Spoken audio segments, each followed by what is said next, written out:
Welcome back to Rainbow Six Extraction. I am AP Experiment, and I think I've been playing this game all wrong.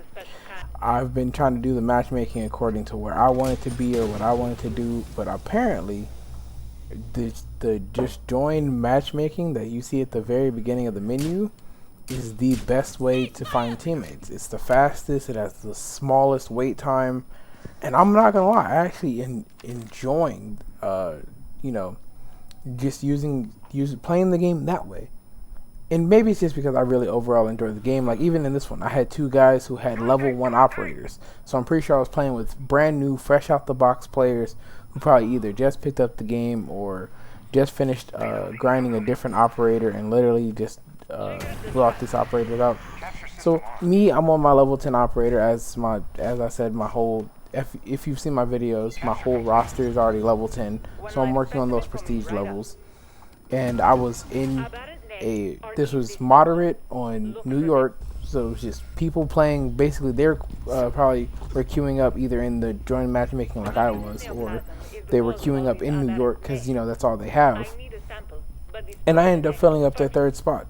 So I literally was enjoying this. I'm not gonna lie. Like it felt cool to me that I was like able to just quickly get into a game, because I think it took about 20-30 seconds to really just like find me teammates rather than the minute, 2 minutes, 3 minutes it normally takes.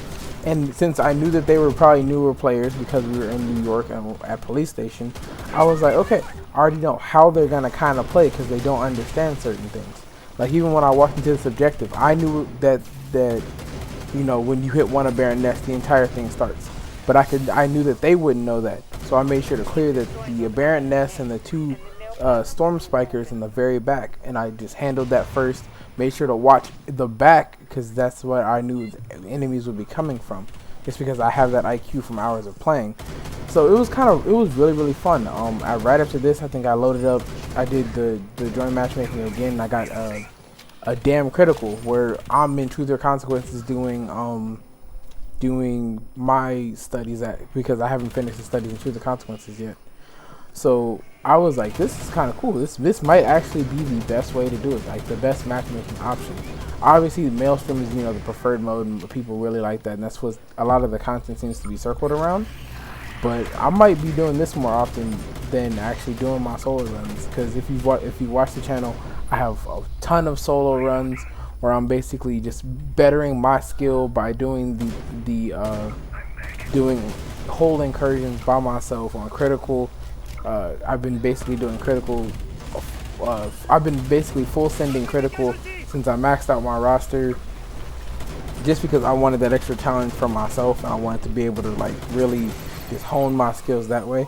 But since I've kind of hit a wall and I've been struggling with the incursions that I've been doing solo, I might actually just go back to doing this, just kind of enjoying the game in a more kind of sit back style. Like, look at this. I knew this was a new player because he didn't even try to throw down a stun or something to clear off his blinding score. So I just was watching them, and I felt like like when you're like, as I was growing up, my big brother would always look over my shoulder and he'd be like, do this, do that.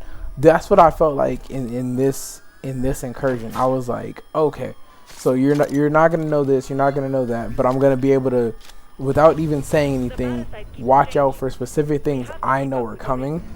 And I thought that was like, that to me was a really great feeling. Like even without really having to communicate or tell them, I knew what I was looking for. Like this guy started the sabotage without any prep work, but because I knew how long it would take for the Archeans to round the corner, I was able to put up this single wall right here, which stalled them out for a little bit. I knew exactly where they'd be spawning at. I knew exactly where the random nests would be spawning at, just because of my IQ and the hours I've played. Like I just really enjoyed this. Like it was refreshing. Maybe it's also because I haven't really played New York in probably 3-4 months. Like I seriously haven't really been touching New York or San Francisco since probably the first couple months of the game, because I got through those studies rather quickly. I got stuck on Alaska studies for a long while just because one of the lurker studies was just tedious. Like I had to literally chase D-Lurker down for maybe like 3 minutes after I had already finished an objective, just to get him to uncloak, just to get him to cloak himself, so that I could uncloak him with a paralysis grenade. So yeah, it was like a really good feeling. We put the guy down. We both had pretty solid health, so we got through this rather easily. Like no real drama, no real dilemma. Real smooth. But that was all. That was that. It's been AP Experiment. Catch you in the next one. Got the job done. Arc spines are fully eradicated in this sub.